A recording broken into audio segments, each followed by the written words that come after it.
So task 3, Augustus is generally selfish and somewhat unpopular at school. He decides that he could improve his image by sharing his candy with everyone. When he has a pile of 100,000 candies, he gives away 60% of the pile each day. Although he may be earning more candies, he's only giving away the pile that he started with because he's not that generous. So how many candies will he be left with on day 4 and day 8? So first of all, if I model the math here, we have 100,000, and then I'm going to multiply that by 60%, or just 0.60. So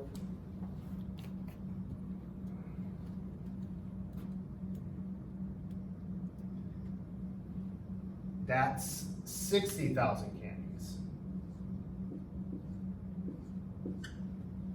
So I'm going to make a table, and I'm going to make it vertically.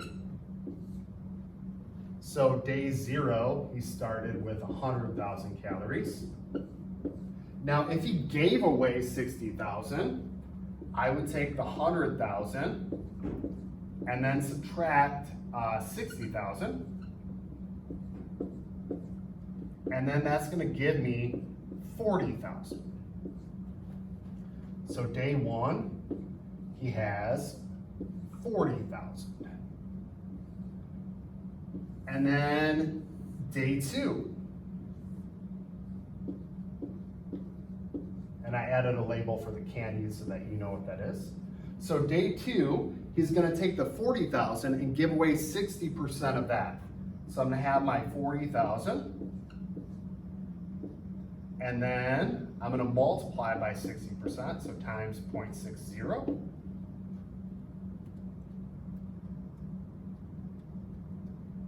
And then that's 24,000. So now I take that 40,000 and take away 24,000.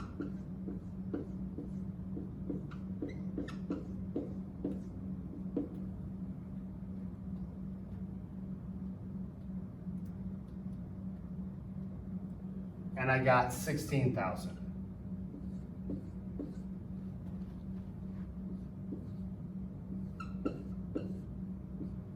Now, this table is not arithmetic, so it looks like we have a geometric function that's decreasing. Well, that means my decay, or my growth factor, is actually what's called the decay factor. It's getting smaller. Well, the only way to multiply by something to get smaller is if I'm doing a decimal that's between 0 and 1. So we have to figure out what that decimal is.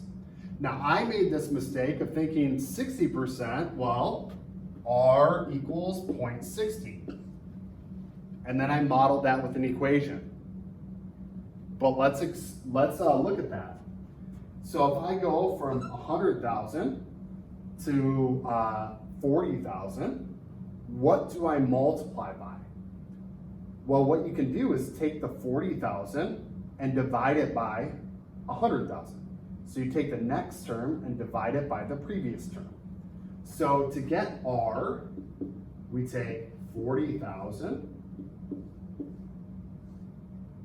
and divide that by 100,000.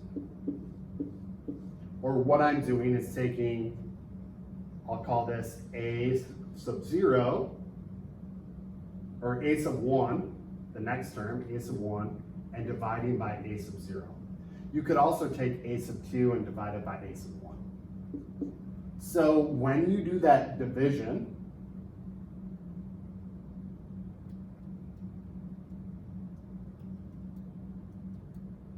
I got 0.4. So what's happening, this 60%, we're giving it away.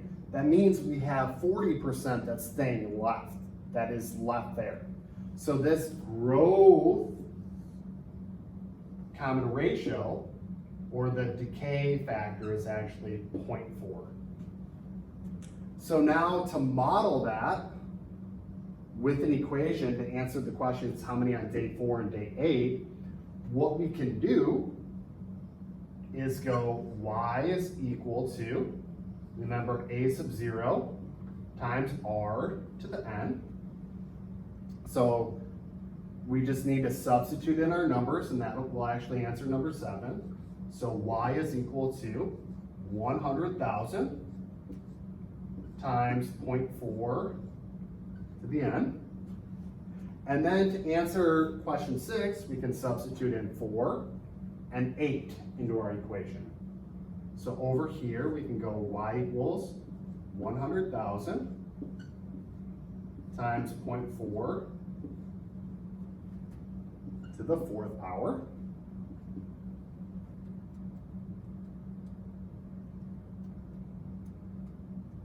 And I got 2,560 pieces of candy. Then I'm gonna do the same thing. So that was day 4.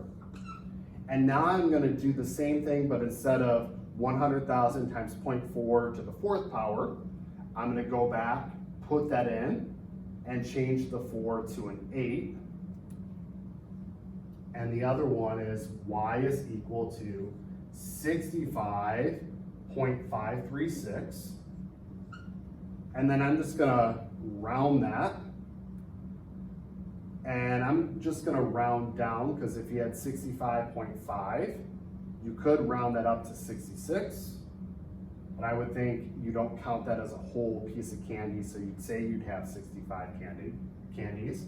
So I would accept either y equals 65 or 66.